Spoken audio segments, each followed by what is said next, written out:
a game that was a tale of two halves, for sure. And as coaches, we knew coming into this game at Delaware State. I said yesterday when I met with the media that it was a tough team to play against. They controlled the ball. They had some guys that could really shoot it, and we didn't particularly want to sit in the half court and just guard and try to come out and pressure and be active. And early, obviously, did us got some really good things for us. I think 13-4 pretty early in the game, and then for whatever reason, our energy and our emotion dropped a little bit. You just can't press without that. And they got a few easy ones, got in the bonus, got to the foul line, and we're able to get ahead at half. And so we really just challenged our guys at halftime. Hey, you know what? We're going to have to come out and just guard, sit down in the half court and defend. And to our players' credit, I think they've responded every time that there's been a challenge like that. And they did that tonight. I mean, we held them to 24 points. I think 6 of those were in the last couple minutes. A couple chippy putbacks and that type of thing, and low shooting percentage, and got a bunch of baskets off of our defense without having to press and trap and rotate. And so, I think those things are some positives to take from the game. And obviously we got 4 guys in double figures again. John Jefferson was terrific off the bench. Really gave us good presence. Finished well at the rim. And I've said it before. I'll keep saying it. I think the strength of this team is going to be the team. That a guy like John Jefferson is the standout guy tonight. And may not do that the next night, but it can be somebody else. And, for us to score 74 points. Just guarding in the half court and having guys, like John Dre. I thought Brian Richardson was really good, gave us a big spark to start the second half. I mean, those are all positive things that we can build on as we move forward.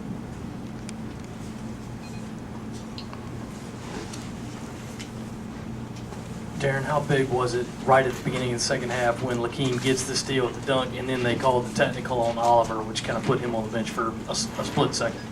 Well, I mean, I think it was a big play, and not so much him going out as much as just the dunk and getting some free throws and getting the ball back. I just think it got us going a little bit, got our energy up and got us focused on playing. Again, we created a lot of offense off of our defense in the second half without pressuring full court, and I think that that's a positive for us. But that was definitely a play that I think helped get us going. Coach, what were some of the things you talked to the team about at halftime to get them going in the second half? And what were some of the things that you were seeing that weren't quite going right in the first half that let Delaware State in? Well, and mainly just individually challenging guys that not doing what we're capable of. As a team, we're not. Malik Cook came into the game leading the SEC in offensive rebounding, had 0 in the first half. I felt like their point guard was controlling the game, and our point guards were not. Sam Muldrow finishing around the basket. Just different individual challenges of when we don't do what we can do individually, it's hard for our team to be good. And again, the thing about this group is we've got a lot to learn, but I think we do have a tremendous amount of pride in that locker room, and they're guys that they care about competing and playing to win, and they responded very well. When Oliver got his 5th foul, I think it was about 9 minutes to go, was it a sense of relief on the bench that you didn't have to worry about him anymore, and maybe that it was going to force Delaware to shoot some cold guys? Not really, because I think what was hurting us with him was him driving the ball, and we made an adjustment with who was guarding him and then how we were guarding him, and the 3 or 4 possessions we did that prior to him fouling out, we got positive results. I think one time he even fell down and kind of dribbled it out of bounds, and so that wasn't near as much of a concern. It's just our team continuing to do the things that we know we need to do. Are there anything specifically you're going to look to address this week as you head into the game with Clemson? Well, I think that this is a really good team we're playing. I haven't seen a lot, but obviously knowing their personnel and that the challenge of we're going to have to play for 40 minutes.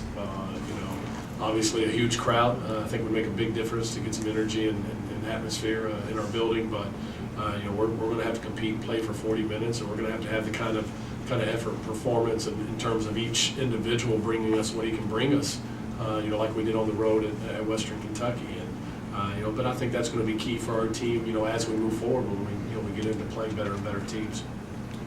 Darren, especially right at the beginning, it seemed like you guys were just kind of outrunning yourselves, running a little bit too fast. Was that just because of their speed on defense? You talking about in the first half? Yes. No, I mean, you know, again, we wanted to speed the game up and almost make it, you know, a little helter-skelter. And, you know, for a short period of time, it gave us exactly what we wanted. But, you know, then we quit doing it the way that we needed to and quit scoring on the offensive end. I mean, I don't know how many layups we missed tonight. You know, I need to go back and look at the film, but it's too many for a Division I team, I can tell you that. So, you know, I think the combination of those two things hurt us in the first half. Anybody else? Thanks.